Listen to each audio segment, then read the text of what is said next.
আপনি আপনার সন্তানকে যেখানে পড়ান না কেন, ইংলিশ মিডিয়ামে পড়ান আপনার বিষয়, কিন্ডারগার্টেনে পড়ান আপনার বিষয়, স্কুল কলেজে পড়ান আপনার বিষয়, তবে আপনার কাছে আবদার থাকবে গো, আপনি আপনার সন্তানটারে আল্লাহ তাআলার কোরআন শিখান। এবার বলেন, এই কোরআন শিখাইলে মা বাবার লাভ আছে না না? ইয়া রাসূলুল্লাহ, ইয়া রাসূলুল্লাহ, জিন্দাবাদ।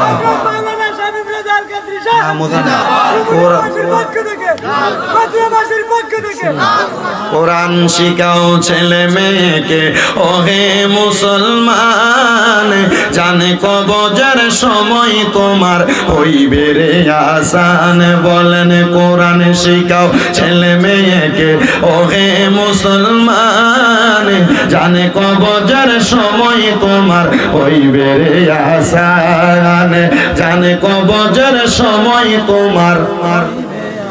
ওরে একটি ছেলে আলেম হলে আর পড়বে কোরআন মৃত্যুর কালে, হায়রে একটি ছেলে আলেম হলে আর পড়বে কোরআন মৃত্যু কালে, হায়রে দূর হবে বিয়াদবি শয়তান থাকবে রে ঈমান, দূর হবে বিয়াদবি শয়তানে থাকবে রে ঈমান, জানে কবজের সময় তোমার হইবে রে আসান। বলেন কোরআন শিখাও ছেলে মেয়েকে ওহে মুসলমান, জানে কবজের সময় তোমার সান। বলেন জানে কবজের সময় তোমার হইবে রে আসান।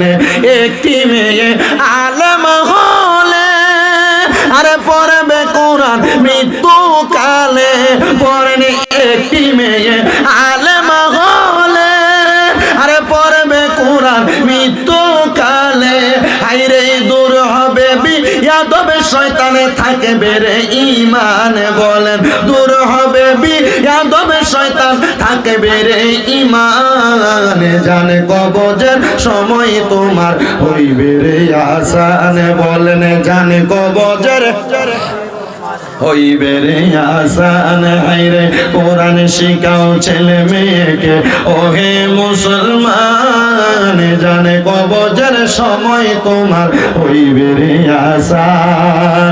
বাজান আমার, এবার বলেন যে তো জান কবজের সময় এই কোরআন তেলাওয়াতের মাধ্যমে আসান পাওয়া যায়, আমরা মুহাব্বতের আওয়াজে ওই আল্লাহ তাআলার কোরআন তেলাওয়াতের দরকার আছে না নাই?